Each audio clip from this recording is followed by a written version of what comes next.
Welcome to this episode of the Sports Detective Podcast Show. My name is James Williams, and today Brock Purdy just got the bag.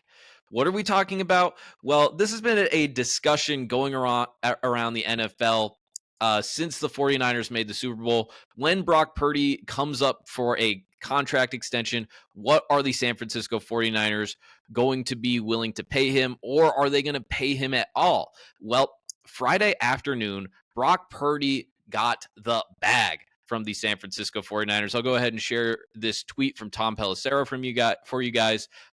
He kind of details out some of the contract stuff here, and I got some other contract stuff here with Purdy too that I want to share with you guys here in a second. The 49ers and Brock Purdy agreed to terms on a 5-year, $265 million contract extension. His agent Kyle Strongen of Range Sports tells the insiders Purdy gets 181 in total guarantees, including 165.05 million in the first 3 years of the new deal that runs through 2030. I don't know if you guys are thinking this as I am reading this, but I saw a lot of people online as soon as this contract and the numbers got released. A lot of people were pointing out, oh my God, 265 million, Brock Purdy worth $250 million. What are the San Francisco 49ers doing? That is way too much for Brock Purdy. He hasn't earned that. He hasn't proven that on the football field. Why are the San Francisco 49ers doing this? Well, even though you guys might be looking at that contract total right there, and it's kind of hard not to. I don't blame you for doing this, but there's a lot of sticker shock with that price there, where you look at that and you're like, holy crap, that is a lot of money. We obviously know from being football fans, hey, it's harder and harder to win when your quarterback is making a lot more money, taking up a huge percentage of your salary cap, because it makes it harder to re-sign players. It makes it harder to get guys in free agency. If you're able to draft talented guys, it's hard to keep those guys because, especially with someone like Brock Purdy, who was making like $500K a year, now is going to be making somewhere in the $50 million a year range. But here, I'm going to go ahead and show you guys a few specifics, because this contract, even though it's big, it's not as crazy as you may think. So you guys can see here, Adam Schefter tweeted this out. The highest paid quarterbacks in the NFL based on a per year basis. Dak Prescott is first, then Joe Burrow, Josh Allen, Jordan Love, Trevor Lawrence, Tua, Brock Purdy, and Jared Goff. And so you look at Brock Purdy there. He's basically tied with Tua and Jared Goff. He's like tied for sixth or eighth highest paid quarterback in the NFL. I got a few more stuff here for you guys. So Purdy's $53 million a year APY, tied with Tua and Goff, who are the 6th and 7th highest paid. That's not bad for the latest quarterback contract. As we know, they always go up. The 181 million guarantee ranks 8th highest among total quarterbacks.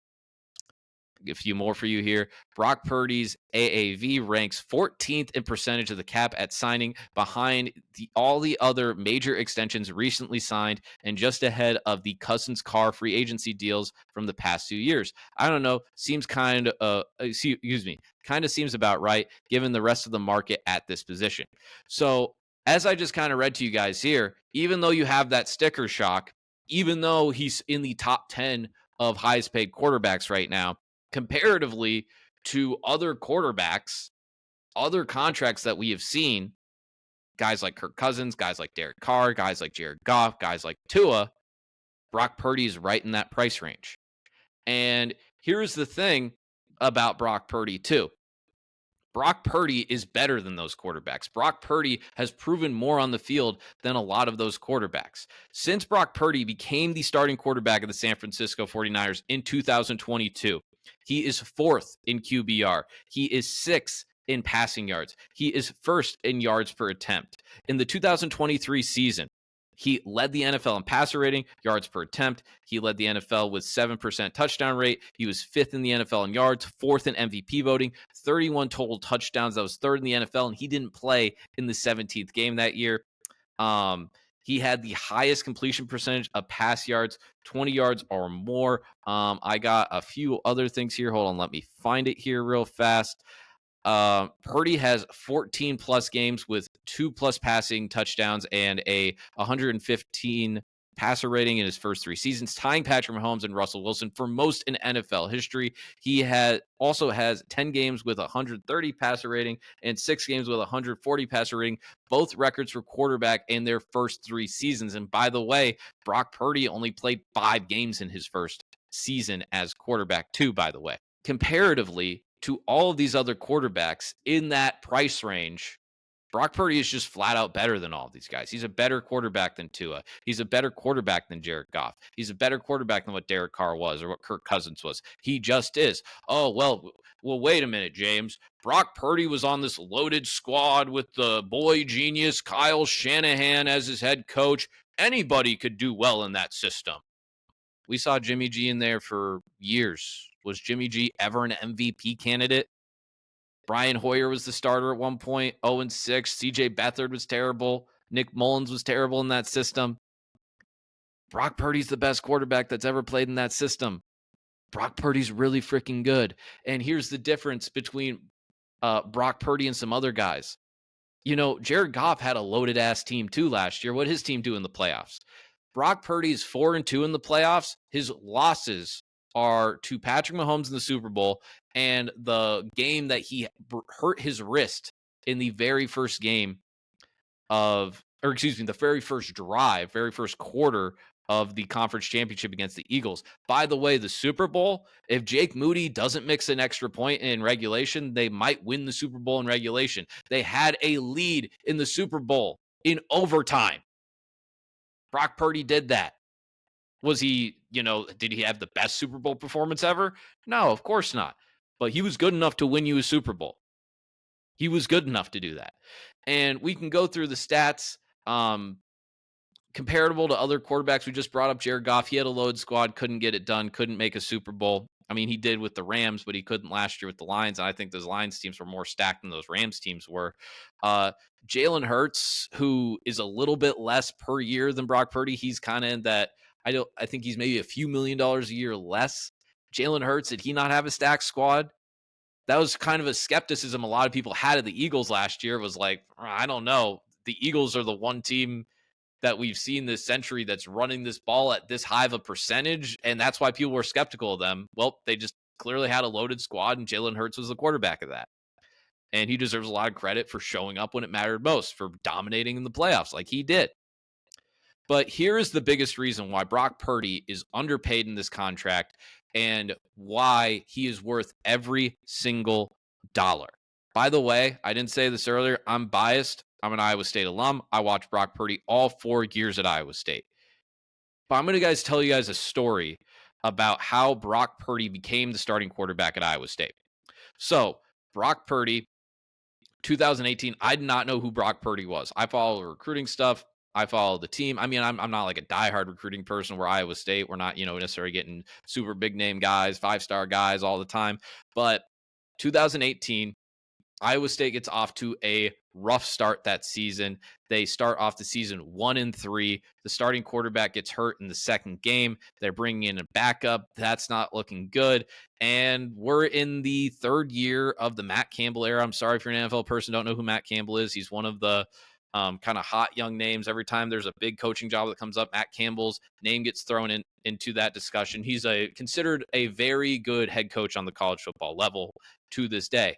But at that time in 2018, Matt Campbell's in his third year. The first year wasn't that good. The second year, they went 8-5. But to start year 3, they're 1-3. And it's kind of like, I don't necessarily know that much about this guy. I don't know if this guy is, cut out to be a Big 12 college football coach. But then, 5th game in the year, on the road against Oklahoma State, who's a very good football program. First drive doesn't go that well for Iowa State. It might have even been a 3-and-out. Second drive, all of a sudden, true freshman Brock Purdy comes onto the field. No idea who this guy was. He goes out there. He gets 5 total touchdowns. He gets 400 total yards, including 90-something on the ground, 320 through the air. And at that point, they take off. They finish the season, I think, 4-1, or excuse me, not 4-1, 7-1. Brock Purdy is absolutely phenomenal. Brock Purdy takes that job. He doesn't lose it for his entire tenure at Iowa State. He ends up being the winningest quarterback in Iowa State history, and he changes that program forever. That program is now changed forever because of Brock Purdy. And I could even make the argument he saved their jobs. He made all of the coaches on that staff a whole lot of money and saved their jobs at Iowa State. He did the same exact thing with the San Francisco 49ers. Do you guys remember 2021 NFL draft? The 49ers have like the 12th pick or whatever. They risk it all. They trade multiple first-round picks to move up to number 3 in the NFL draft to select Trey Lance. Trey Lance, 3rd pick in the NFL draft, complete bust. I think he only ended up starting like 4 games for the 49ers, was 2-2. I know he obviously had the injury early on, but he has not been able to find his foot anywhere else in the NFL since leaving the San Francisco 49ers. Jimmy G comes in for a little bit in the 2022 season, does an admirable job, is a nice game manager, and then all of a sudden he gets hurt, and then they have to put in Mr. Irrelevant Brock Purdy.